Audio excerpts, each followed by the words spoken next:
Honestly, just exhausting. The entanglement of Israel and the United States. Israel's foreign minister, Gideon Saar, met with Marco Rubio today to discuss a lot of things, including the U.S. Israel occupation, honestly, Latin America, Israel's influence in Latin America, Europe, and just a lot of different things. Here's a photo of them just doing a photo op together, a video of them doing so. And I'm going to explain to you why there's Gideon Sar here. Now, for those who don't know, Gideon Sar, this is the individual that is heavily responsible for Israel's foreign propaganda machine, Israel's straight state propaganda called Hasbara. This is very much so the man over in charge of that. He actually met with Israel's finance minister Bezalel Smotrich to secure the $725 million deal to invest in Israeli state propaganda this upcoming year in 2026. So this is the guy who's really spearheading all of that, and of course he's meeting with Marco Rubio. The U.S. Secretary of State and Israel's foreign minister discussed mutual challenges in the Middle East, Latin America, and Africa, including Israel's renewed ties with Bolivia. Saar thanked Rubio for his support and welcomed U.S. actions against the International Criminal Court's warrants for Israeli leaders. He emphasized Israel's stance on Gaza, calling for Hamas's full disarmament and demilitarization under the Trump plan. Now, this was about 4 hours ago. Gideon Saar posted this stating, "Honored to meet in Washington, D.C. with Secretary Rubio. I thank the secretary for his support for Israel and his longstanding friendship. We had good discussions on everything I previously mentioned. Our remarkable alliance has never been stronger. Clearly, we could tell our government is just toe to toe with Israel's agenda." Here's also something pretty interesting is that 45 minutes ago, so he met with Marco Rubio a few hours ago. 45 minutes ago, Gideon quote tweeted Pedro Sanchez, the Prime Minister of Spain, who also met with Mahmoud Abbas today of Palestine. And the translated tweet from Spanish says, "Spain walks and will always walk in hand with Palestine, a friendly country, a brother country." This was taken today. This was tweeted by Pedro Sanchez today. Gideon Sar then quote tweets that and says, "Don't speak in the name of the future. It's not yours." So threatening him, it seems like he's basically stating, to me, what I'm inferring is Palestine will never exist, not even worth mentioning in the future, stating that you're going to walk hand in hand with Palestine. The future is not in your possession. That's basically what he's saying. He's still in the United States while he's tweeting this, of course. So this is kind of happening in tandem. Of course, Gideon Sar, for those who don't know, he also has a very tense relationship with Spain. He's actually called Spain, uh, unshockingly, anti-Semitic country. He's called Pedro Sanchez anti-Semitic specifically. He stated that Spain's policies is pushing, quote, Hamas propaganda. So that's who Gideon is himself and his relationship with Spain. I do want to also touch on Marco Rubio, because I think Marco Rubio is one of the most irritating people in government currently. And the reason I say that is because Marco Rubio is also just completely bought out by Israel. Not only is he bought out by Israel, but there were some leaked emails that were released. And this is emails between Larry Ellison and Ron Proser. Larry Ellison, of course, CEO of Oracle, founder of Oracle, the guy who is behind the current purchase of TikTok, who wants to be monitoring the algorithm to make sure that you love Israel. That's the Larry Ellison we're speaking of here, and he's having an email exchange regarding Marco Rubio, and these emails are from back in 2015 when Marco Rubio was running for president. So why is Larry Ellison having a meeting regarding Marco Rubio back in 2015? Well, because Larry Ellison was vetting Marco Rubio for his love of Israel. Larry Ellison actually backed Marco Rubio back in 2015 for president after he realized Marco Rubio would be such a great puppet.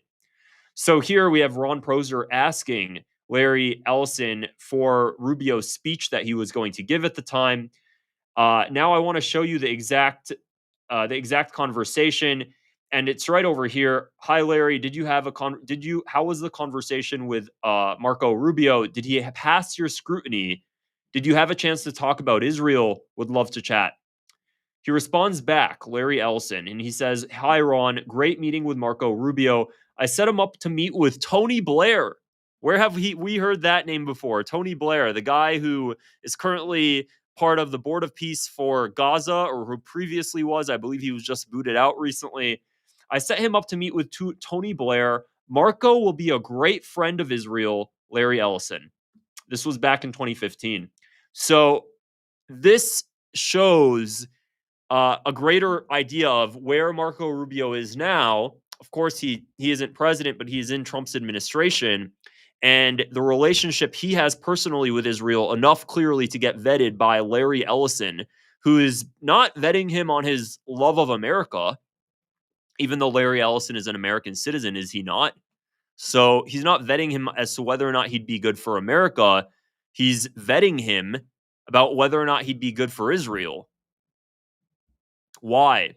Well, because of the fact that Israel's existence lies fundamentally on the United States backing. So he needs to make sure that it's going to that Marco Rubio is going to be friendly to his true loyalty to the country he cares about more than anything. Clearly, with amount of work and assistance he's given to the IDF, being the largest private donor and everything else. So that's why this email exchange was going on. So now when you see Marco Rubio meeting with Israeli officials today, how he's helping Israel secure ties and secure relationships with Latin American countries, you can kind of see how Marco Rubio fits into Israel's greater agenda and how Marco Rubio truly is a great friend to Israel, as Larry Ellison would say.